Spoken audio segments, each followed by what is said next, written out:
Dinas Kesehatan, kemudian Dinas Sosial juga dari BPBD juga. Jadi ketika ada gangguan jiwa yang terlantar ataupun ditemukan di tempat-tempat umum, nah tim inilah yang bergerak. Yang pertama kali bergerak adalah Satpol PP karena dalam bentuk pengamanan. Setelah itu baru berkoordinasi dengan OPD terkait. Kemudian kalau memang diperlukan penanganan yang gawat darurat, nah itu ditangani dulu, biasanya ke rumah sakit jiwa, Kuangayo dulu, gawat daruratnya ditangani. Setelah tenang baru dirujuk ke rumah sakit jiwa Bangli.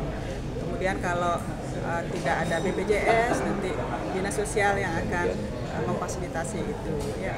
Jadi intinya gangguan jiwa atau ODGJ yang ada di Kota Denpasar kita sudah tangani dengan baik selama ini dan sudah difasilitasi oleh Kota Denpasar. Nah kemudian kita ada rumah berdaya di Kota Denpasar diinisiasi oleh Dr. Rai sebelumnya. Jadi di rumah berdaya itu untuk pasien-pasien ODGJ seperti schizofren yang sudah sehat, maksudnya sudah bisa dikendalikan, bisa sebagai ada tempat untuk keterampilan misalnya membuat dupa ataupun baju-baju atau apapun itu, dan di sana juga ada tempat untuk memajang showroom ya, semacam seperti showroom, jadi masyarakat juga bisa membeli di sana.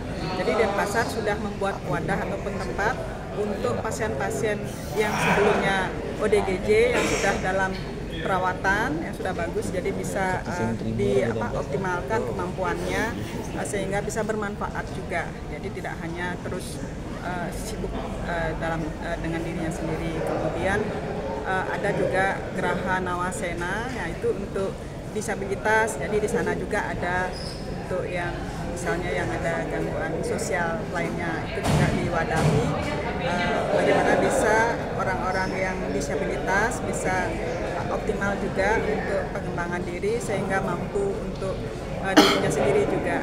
Jadi tidak hanya terlantar misalnya ataupun tidak ada yang memfasilitasi. Jadi sudah berkomitmen memperhatikan baik yang ada gangguan jiwa maupun disabilitas. 1160. Dalam ini yang sedang ditangani. Tapi trennya meningkat.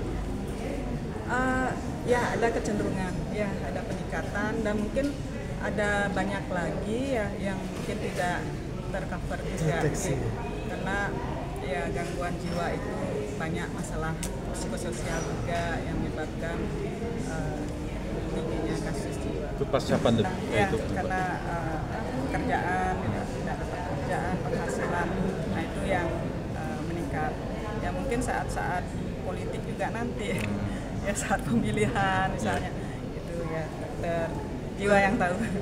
Sebelumnya mungkin kita ada screening ya, kita ada di rumah sakit, di puskesmas, kita punya puskesmas ya, di Kota Denpasar ada 11 puskesmas. Nah di sana juga kita ada pelaksanaan screening jiwa, jadi dari awal kita sudah bisa screening sehingga bisa menterapi kalau seandainya ada yang gangguan. Ada anggaran khusus itu Pak? Tadi itu kita punya tim, nah tim itu kita siapkan anggaran di DPA. Jadi untuk koordinasi, rapat koordinasi ataupun penanganan lebih lanjut. Kemudian untuk BPJS kita ada PBI, misalnya untuk untuk KTP Denpasar ya kita fasilitasi untuk PBI-nya. Jadi dari segi anggaran baik untuk BPJS-nya maupun untuk kegiatannya penanganan ODGJ kita siapkan anggaran di DPA.